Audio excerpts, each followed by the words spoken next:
ఆయన చెప్తా ఉన్నాడు, నేను 2 లేఖలు రాశా రాష్ట్ర ముఖ్యమంత్రిగా కేంద్ర ప్రభుత్వానికి. నేను 2 లేఖలు రాయటం జరిగింది. ఆ 2 లేఖల్లో నేను బలంగా విశాఖ స్టీల్ ప్లాంట్ ప్రైవేటీకరణకు సంబంధించి నేను బలంగా కేంద్ర ప్రభుత్వాన్ని బల్లగుద్ది అడిగి, అసలు ఎట్టి పరిస్థితుల్లో కూడా స్టీల్ ప్లాంట్ మనం కాపాడి తీరాల్సిందే, దానికోసం నేను దేనికైనా సిద్ధం అని చెప్పి ఆయన ఏదో లెటర్లు రాశాడంట.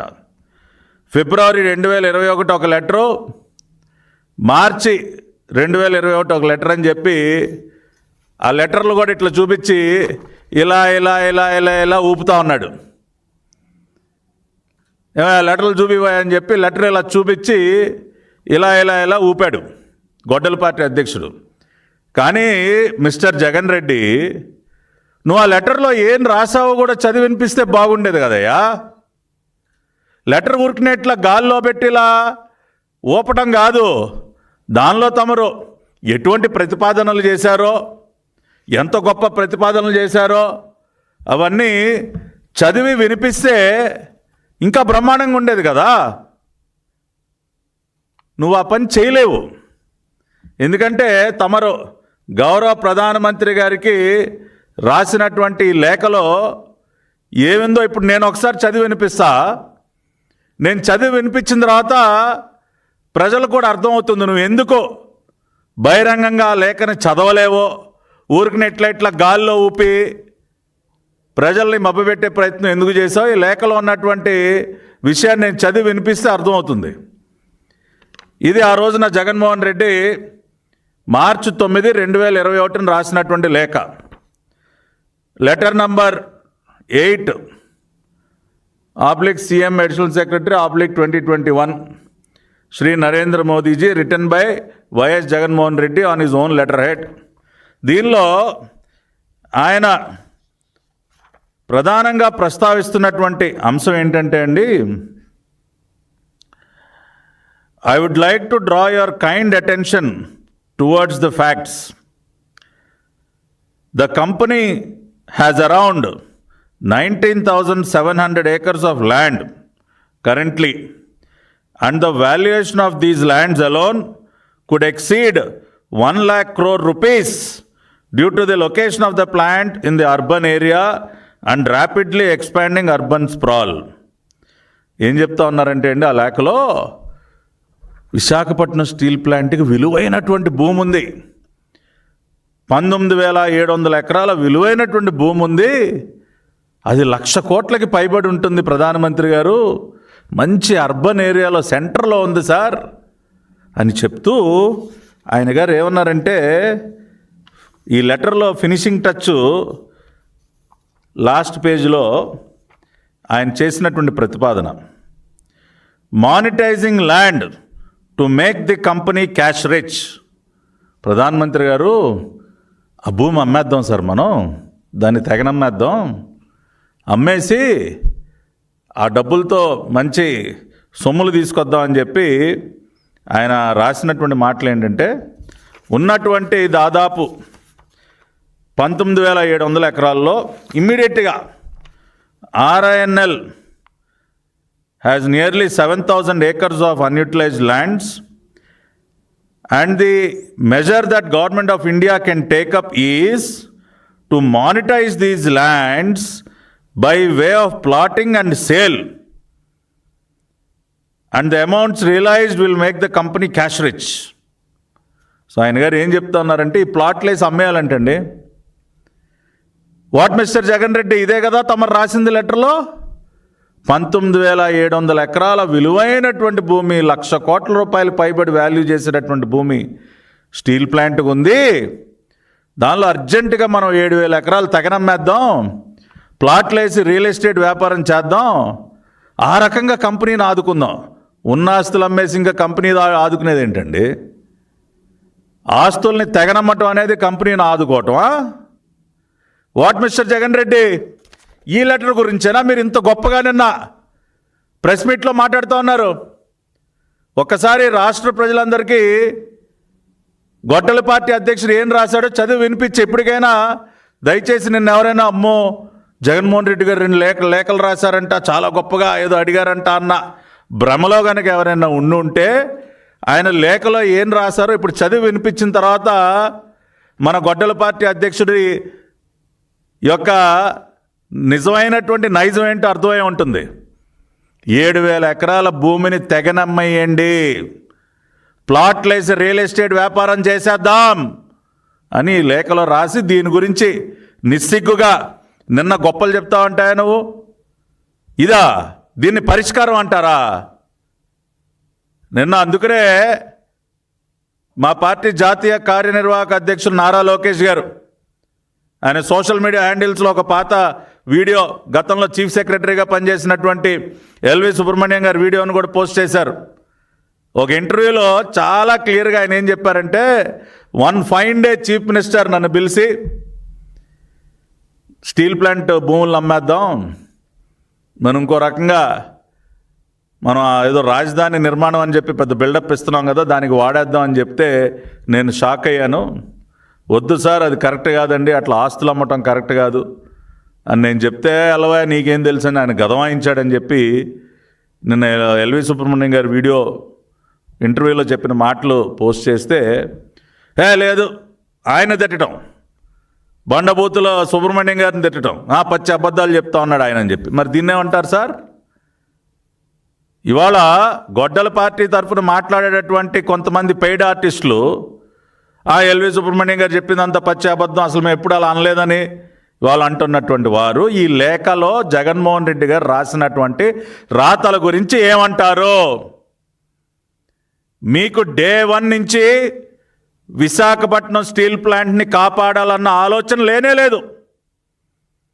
దాన్ని ఎట్లా తగనమ్మేద్దాం, దాన్ని ఎట్లా మోతేద్దాం, దాని ద్వారా ఎలా మనం జేబులు నింపుకుందాం, ఏ రకమైనటువంటి వ్యాపారం చేద్దాం, ప్లాట్లు వేద్దామా, రియల్ ఎస్టేట్ వ్యాపారం చేద్దామా, ఈ ఆలోచన తప్పితే స్టీల్ ప్లాంట్ని కాపాడాలన్నటువంటి ఆలోచన మీకు 1% కూడా లేదు అని చెప్పటానికి, ప్రూవ్ చేయటానికి ఈ లేఖలో ఉన్నటువంటి ఈ రాతలకు మించి ఏమి సాక్ష్యాలు ఉంటాయండి? జగన్మోహన్ రెడ్డి స్వయంగా సంతకం పెట్టి రాసినటువంటి లెటర్ ఇది.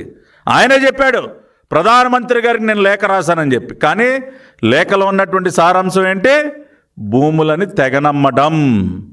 ఇది పాయింట్ నెంబర్ 1. రెండోది, అసలు నేను చాలా రకమైనటువంటి చర్యలు తీసుకున్నాను విశాఖపట్నం స్టీల్ ప్లాంట్ని కాపాడటం కోసం, బలోపేతం చేయటం కోసం. అసలు నేను పాటుపడినంత ఇంకెవడూ పాటుపడలేదని చెప్పి. ఇదిగోండి ఆయన హయాంలో వచ్చినటువంటి వార్తలు. విశాఖ ఉక్కుకు జగన్ మరణ శాసనం. మ్యాంగనీస్ ఇసుక క్వార్ట్జ్ గనుల లీజు పొడిగింపునకు నో.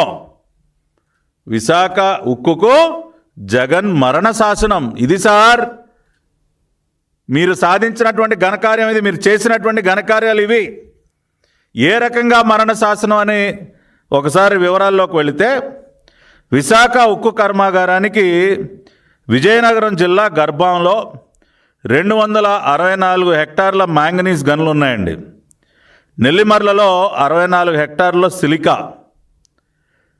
అదేవిధంగా అనకాపల్లి జిల్లా కింతాడలో క్వార్ట్జు, ఎన్టీఆర్ జిల్లా జగ్గేపేటలో లైమ్ స్టోన్.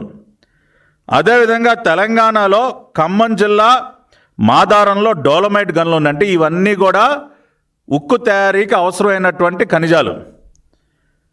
వీటికి సంబంధించి ఈ మ్యాంగనీజు, సిలికా వీటికి సంబంధించి గనుల యొక్క లీజ్ పీరియడ్ అయిపోయి, అయ్యా మాకు లీజ్ పీరియడ్ అయిపోయింది, తక్షణమే దాన్ని రెన్యూవల్ చేయండి, లేకపోతే మా కార్యకలాపాలకి అది ఆటంకం కలిగిస్తుందని పాపం విశాఖపట్నం స్టీల్ ప్లాంట్ RINL అధికారులు నెత్తినోరు బాదుకుని ఎన్నిసార్లు అడిగినా సరే 2022తో లీజ్ కాలం అయిపోయింది.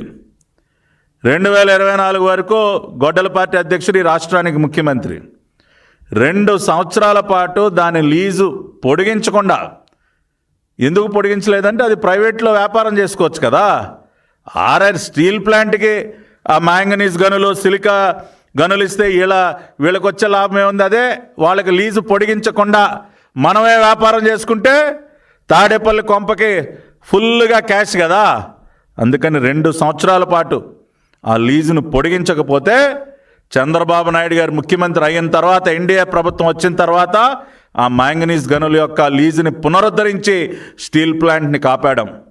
పొరుగునున్నటువంటి తెలంగాణ రాష్ట్రం ఖమ్మం జిల్లాలో మాదారంలో డోలమైట్ గనుల లీజుని పాపం వాళ్ళ టైంకి ఎక్స్టెండ్ చేశారు. కానీ మన రాష్ట్రం ఆంధ్రప్రదేశ్ ప్రభుత్వం ఆనాడు 2 సంవత్సరాల పాటు విశాఖపట్నం స్టీల్ ప్లాంట్కి ఈ మ్యాంగనీస్ గనుల లీజుల్ని, సిలికా గనుల లీజుల్ని ఎక్స్టెండ్ చేయకుండా నానా తిప్పలు పెట్టి ఈరోజంట ఈయనేదో ఉద్ధరించాడంట. 1982లో మరి గర్భంలో 264 హెక్టార్లలో మ్యాంగనీస్ గనుల్ని 40 ఏళ్ళకు లీజుకి ఇస్తే 1982లో అది 2022 అయిపోయింది. మరి వాట్ మిస్టర్ జగన్ రెడ్డి, మీకు అంత ప్రేమ స్టీల్ ప్లాంట్ మీద ఉంటే ఎందుకని ఆ గనుల లీజుని పొడిగించలేదు? ఇదే విషయాన్ని మరి కార్మిక సంఘాల నాయకులు వెళ్ళి 2024 ఏప్రిల్లో ఆయన ఎన్నికల ప్రచారంలో ఉండగా వెళ్ళి అడిగారు, సార్ ఇట్లా ఉంది మీ దగ్గర పొడిగించండి సార్ అని అడిగితే ఆయన చాలా అమాయకంగా, స్టీల్ ప్లాంట్లో ఐరన్ ఓర్ కదా వాడేది, మీకు మ్యాంగనీస్ సిలికా గురించి ఎందుకు, మర్చిపోండి దాన్ని. ఇది ఈయన గారి ఆన్సరు. స్టీల్ ప్లాంట్కి మ్యాంగనీస్ సిలికా దేనికయ్యా, దాన్ని మర్చిపోండి అని మాట్లాడినటువంటి వ్యక్తి నిన్న నేనేదో చాలా ఉద్ధరించాను స్టీల్ ప్లాంట్ కంటే ఏమనాలండి? కొద్దిగా సిగ్గుండాలి కదా. అంతేకాకుండా ఇదే కొంతమంది యూనియన్ నాయకులు విద్యుత్ బిల్లులు చెల్లించాలని మా మీద కొన్ని బకాయిలు ఉన్నాయి, చాలా ప్రెజర్ తీసుకొస్తా ఉన్నారు, కొద్దిగా దానికి వెసులుబాటు కల్పించండి అంటే, మీరు కట్టి తీరాల్సిందే, కట్టకపోతే కుదరదు, అవతలకు పోండి, ఏదన్నా మీరు మాట్లాడాలనుకుంటే మా పార్టీని మళ్ళీ గెలిపించప్పుడు రండి అని చెప్పి ఆ రకంగా షాక్ ఇచ్చినటువంటి మహానుభావుడు ఈ గొడ్డల పార్టీ అధ్యక్షుడు. ఇతను విశాఖపట్నం స్టీల్ ప్లాంట్ గురించి మాట్లాడతారు. I'm asking a straight question.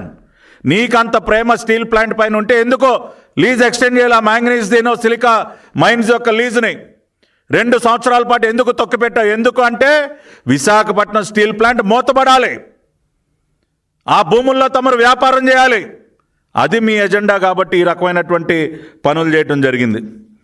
అంతేకాకుండా ఉద్యోగస్తుల గురించి మాట్లాడుతూ ఉన్నాడు ఈయన హయాంలో అసలు బ్రహ్మాండంగా ఉద్యోగస్తులు చాలా ఆనందంగా స్టీల్ ప్లాంట్లో పనిచేశారు, ఇప్పుడు అసలు చేయలేకపోతా ఉన్నారని. అది కూడా చూద్దాం. పార్లమెంట్లో ఫిబ్రవరి 2023లో కేంద్ర ఉక్కు శాఖ సహాయ మంత్రి ఫగన్ సింగ్ కులస్తే పార్లమెంట్లో ఇచ్చినటువంటి ఒక జవాబు స్టీల్ ప్లాంట్ గురించి. ఆయన ఏమన్నారంటే 2020లో దాదాపు 17,000 మంది ఎగ్జిక్యూటివ్ నాన్ ఎగ్జిక్యూటివ్ స్టాఫ్ ఉంటే 2023కి వచ్చేసరికి 3 సంవత్సరాల్లో అది 14,880కి పడిపోయింది. దాదాపు 13% ఉద్యోగస్తుల సంఖ్య తగ్గిపోయారు. దీనిలో ఎగ్జిక్యూటివ్ క్యాడర్ 707 మంది, నాన్ ఎగ్జిక్యూటివ్ క్యాడర్ ఉద్యోగులు 1,280 మంది, అంతేకాకుండా ఇంకొక 237 మంది, దాదాపుగా అన్నీ కలిపి 2,200 మంది ఉద్యోగస్తుల సంఖ్య కూడా తగ్గిపోయినటువంటి అంశాన్ని కేంద్ర ఉక్కు శాఖ సహాయ మంత్రి ఫగన్ సింగ్ కులస్తే పార్లమెంట్లో చెప్పారు మిస్టర్ జగన్ రెడ్డి. ఎందుకంటే మీరు విశాఖపట్నం స్టీల్ ప్లాంట్ పైన చేస్తున్నటువంటి కుట్రలు, ప్లాంట్ని ఏ రకంగా కూడా ఆదుకోవటానికి చేయనటువంటి ప్రయత్నాలు, వీటన్నిటిని చూసి ఇక మనకి ఇక్కడ భవిష్యత్తు ఉండదు, ఇక మనం ఇక్కడ పని చేయలేమన్న భావనతో దాదాపు చాలామంది పదవీ విరమణ చేయనివ్వండి, రాజీనామాలు చేసి వెళ్ళిపోనివ్వండి, ఆ రకంగా దాదాపు 2,200 మంది ఉద్యోగస్తుల యొక్క సంఖ్య మీ హయాంలో తగ్గిపోయినటువంటి అంశాన్ని కేంద్ర మంత్రి ఆ రోజున ఫగన్ సింగ్ కులస్తే పార్లమెంట్లో చెప్పారు మిస్టర్ జగన్ రెడ్డి. అంతేకాకుండా 1, 2 ఈయన పార్టీ చేసినటువంటి ఘనకార్యాలు. గతంలో 1999, 2004 గౌరవ ప్రధానమంత్రి అటల్ బిహారీ వాజ్పేయి గారు దేశానికి ప్రధానమంత్రిగా ఉన్నటువంటి సమయంలో ఆ రోజున కూడా ఒక సంక్షోభకర పరిస్థితి ఏర్పడినప్పుడు విశాఖపట్నం స్టీల్ ప్లాంట్కి దాదాపుగా 1,350 కోట్ల ప్యాకేజీని ఆ రోజున నారా చంద్రబాబు నాయుడు గారి యొక్క కృషితో ఎన్డీఏ కన్వీనర్గా ఉండి ఆ రోజున ఎర్రన్నాయుడు గారు మరి దివంగత నాయకులు మేమందరం ఎంతో అభిమానించినటువంటి ఎర్రన్నాయుడు గారు ఆ రోజున ఢిల్లీలో మా పార్లమెంటరీ పార్టీ లీడర్గా ఉండి అనేక పార్టీల ఎంపీల యొక్క మద్దతు కూడగట్టి BIFRకి board of industries and financial reconstruction BIFR బోర్డుకి వెళ్ళటం అంటే ఇంకా పరిశ్రమ మూతబడినట్టే. BIFRకి వెళ్ళే పరిస్థితిలో ఉన్నటువంటి RINLని, విశాఖపట్నం స్టీల్ ప్లాంట్ని ఢిల్లీ స్థాయిలో అన్ని పార్టీల యొక్క మద్దతు కూడగట్టి చంద్రబాబు నాయుడు గారి యొక్క చొరవతో ఆ రోజున అటల్ బిహారీ వాజ్పేయి గారి పైన ఒత్తిడి తీసుకొచ్చి ఆయన యొక్క సహకారంతో, వాజ్పేయి గారి సహకారంతో 1350 కోట్ల రూపాయల ప్యాకేజ్ తీసుకొచ్చి ఆ రోజున స్టీల్ ప్లాంట్ని కాపాడటం జరిగింది. మరి మీ ఎంపీలు ఏం గడ్డి బీగుతూ ఉన్నారండి? మీ ఎంపీలు ఏం చేశారు? మినిస్ట్రీ ఆఫ్ స్టీల్ అండ్ కోల్కి సంబంధించి కీలకమైనటువంటి కమిటీలో ఉన్నటువంటి మీ ఎంపీలు ఢిల్లీలో కూర్చొని ఏం చేశారు? మీరేం చేశారు? ఆ రోజున విశాఖపట్నం స్టీల్ ప్లాంట్ని ఏ విధంగా కాపాడాం, ఈ రోజున కూడా 12,000 కోట్ల రూపాయల ప్యాకేజీని ఇవాళ విశాఖపట్నం స్టీల్ ప్లాంట్ RINLకి తీసుకొచ్చి ఈ రోజు కూడా స్టీల్ ప్లాంట్ని కాపాడింది నారా చంద్రబాబు నాయుడు గారు. ఆ రోజున వాజ్పేయి గారి సహకారంతో, ఈ రోజున గౌరవ ప్రధానమంత్రి నరేంద్ర మోడీ గారి సహకారంతో ఈ రోజున కూడా మళ్ళీ స్టీల్ ప్లాంట్ని నిలబెట్టింది NDA. అందుకనే గొడ్డలి party never again, NDA again and again అంటా ఉన్నారు. నువ్వు చేసేటటువంటి దుర్మార్గాలన్నీ చూసిన తర్వాత గొడ్డలి పార్టీ నెవర్ అగైన్ అని అనక ఇంకేమంటారండి? ఏమంటారు? విశాఖపట్నం స్టీల్ ప్లాంట్ భూముల్ని తెగనమ్మేమని చెప్పి లేఖలు రాసి ఆ రోజున గౌరవ ప్రధానమంత్రి గారికి ఏదో స్టీల్ ప్లాంట్కి ఒరగబెట్టినట్టు నిన్న ప్రెస్ మీట్లో మాట్లాడతారా? నిస్సిగ్గుగా పచ్చి అబద్ధాలు చెప్తారా? ఇదిగో మీ లేఖలో ఏం రాశారో చదివి వినిపించా ఈ రోజున మిస్టర్ జగన్ రెడ్డి. అదేవిధంగా 2 సంవత్సరాల పాటు స్టీల్ ప్లాంట్కి అవసరమైనటువంటి మ్యాంగనీస్ సిలికా మైనింగ్ యొక్క లీజులను ఎక్స్టెండ్ చేయకుండా ఆ పొంగనూరు పుడ్డింగు, ఆ పెద్దిరెడ్డి మీ చెంచాని మీ కింద పెట్టుకుని ఆ భూములను కూడా ప్రైవేటు పరం చేసి అక్కడ కూడా కొల్లగొడదాం, విలువైనటువంటి ఖనిజాలని కొల్లగొడదాం అన్న ఒక కుట్రలో భాగంగా స్టీల్ ప్లాంట్కి ఆ మైనింగ్ లీజులు ఇవ్వకపోతే మేమిచ్చాం. గౌరవ ముఖ్యమంత్రి చంద్రబాబు నాయుడు గారు NDA ప్రభుత్వం అధికారంలోకి వచ్చిన తర్వాత మళ్ళీ ఆ లీజులన్నింటినీ కూడా పునరుద్ధరించడం జరిగింది, స్టీల్ ప్లాంట్ని నిలబెట్టడం జరిగింది. ఇవాళ నేను అడుగుతా ఉన్న కార్మిక సంఘ నాయకులను కూడా, అయ్యా మీరు వెళ్ళారు కదా ఆ రోజున జగన్మోహన్ రెడ్డి గారి దగ్గరికి, మీకు ఆయన ఎటువంటి సమాధానం ఇచ్చారో మీరు చూశారు కదా, అది న్యాయం చేయటం అంటారా? 2024 ఏప్రిల్లో జగన్మోహన్ రెడ్డి గారు బస్సు యాత్ర చేస్తూ ఎన్నికల ప్రచారం చేస్తున్నటువంటి సందర్భంలో మీరందరూ కూడా కార్మిక సంఘ నాయకులందరూ వెళ్ళి కలిశారా లేదా? ఆ రోజున మీ పైన ఆయన కసుబుస్సుం అన్నాడా లేదా? మ్యాంగనీస్ గనుల యొక్క లీజ్ గురించి అడిగితే అవునా, అవసరమా, స్టీల్ ప్లాంట్ నష్టాల్లో ఉందా అని మిమ్మల్ని ఎదురు ప్రశ్నలు వేసి సర్దుకుపోమ్మని చెప్పాడా లేదా? ఇవన్నీ వాస్తవాలు అవునా కాదా? దయచేసి మీరు ఒకసారి గుర్తు చేసుకోమని కూడా అడుగుతా ఉన్నా. ఇవాళ మీరు ఒకసారి చూసినట్లయితే చంద్రబాబు నాయుడు గారు ముఖ్యమంత్రి అయిన తర్వాత, NDA అధికారంలోకి వచ్చిన తర్వాత 2024 సెప్టెంబర్లో 486 కోట్ల రూపాయల నష్టాల్లో ఉన్నటువంటి స్టీల్ ప్లాంట్ని మొన్న జనవరి 2024లో 54 కోట్ల లాభం ఆర్జించే విధంగా దానిని నిలబెట్టడం జరిగింది. అదేవిధంగా 2024లో కేవలం 25% మాత్రమే సెప్టెంబర్లో సామర్థ్యంతో పనిచేస్తుంటే వాళ్ళు 94% ఉత్పత్తి సామర్థ్యాన్ని పెంచడం జరిగింది. ఆ రకంగా నష్టాల్లో కూరుకుపోయినటువంటి RINLని 12,000 కోట్ల రూపాయల రివైవల్ ప్యాకేజ్ ఇచ్చి మరీ వాళ్ళ లాభాల్లోకి తీసుకొచ్చినటువంటి విషయం వాస్తవం అవునా కాదా? ఈ రోజుకి మేము ఒకటే చెప్తా ఉన్నాం, గొడ్డల పార్టీ అధ్యక్షులాగా అబద్ధాలు వండి వారుస్తూ ప్రజల్ని మోసం చేసే ప్రయత్నం ఏ రోజు కూడా NDA ప్రభుత్వం కానీ, మోడీ గారు కానీ, చంద్రబాబు నాయుడు గారు కానీ, పవన్ కళ్యాణ్ గారు కానీ, నారా లోకేష్ గారు కానీ ఎవ్వరూ కూడా అటువంటి ప్రయత్నాలు చేయరు. నిజాయితీగా చిత్తశుద్ధితో ఏదైతే చేయగలం అదే చెప్తాం. నిన్న నారా లోకేష్ గారు అన్నట్టు 90 రోజుల్లో ఏదైతే బాధిత కుటుంబాలకి మేము హామీ ఇవ్వటం జరిగిందో ఆ అంశాలన్నీ కూడా 90 రోజుల్లో పూర్తి చేస్తాం. అదేవిధంగా విశాఖ ఉక్కు కర్మాగారానికి సంబంధించి దాని యొక్క ఆపరేషన్కి సంబంధించి ఏవైతే చిన్న చిన్న లోపాలు ఉన్నాయో వాటిని కూడా సమీక్షించి వాటిని కూడా సరిదిద్దేటటువంటి కార్యక్రమాన్ని గౌరవ కేంద్ర ఉక్కు శాఖ మంత్రి కుమారస్వామి గారు కూడా చేపడతానని హామీ ఇవ్వడం జరిగింది. ఆ రకంగా ఆర్థికంగా స్టీల్ ప్లాంట్ నిలబెట్టడమే కాకుండా అన్ని రకాలుగా దాని ఎఫిషియన్సీని పెంచి కార్మికుల సంక్షేమాన్ని కూడా దృష్టిలో పెట్టుకుని అన్ని విధాలుగా కార్మికులకు అండగా నిలబెట్టడమే కాకుండా ప్లాంట్ని కూడా అన్ని విధాలుగా నిలబెడతామని చెప్పి మరొక్కసారి ఈ పత్రికా సమావేశం, ఈ మీడియా సమావేశం ద్వారా మీ అందరికీ తెలియజేస్తూ, దయచేసి ఈ గొడ్డల పార్టీ అధ్యక్షుడు వండి వార్చేటటువంటి అబద్ధాలకు లోను కాకండి. నోరు తెరిస్తే అబద్ధం, ఒక అబద్ధానికి ప్యాంటు చొక్కా తొడిగితే అది జగన్ రెడ్డి. ఈ విషయాన్ని మీరు బలంగా గుర్తుంచుకొని మీరు అనాల్సినటువంటి, మీరు చెప్పాల్సినటువంటి, మీరు ఆల్రెడీ డిసైడ్ అయిపోయారు గొడ్డల పార్టీ నెవర్ అగైన్ అని చెప్పి. ఎన్డీఏ అగైన్ అండ్ అగైన్, తద్వారానే రాష్ట్రానికి మంచి జరుగుతుంది, రాష్ట్రంలో ఉన్నటువంటి ప్రతి ఒక్క వర్గానికి న్యాయం జరుగుతుందన్న విషయాన్ని మరొకసారి గుర్తు చేస్తూ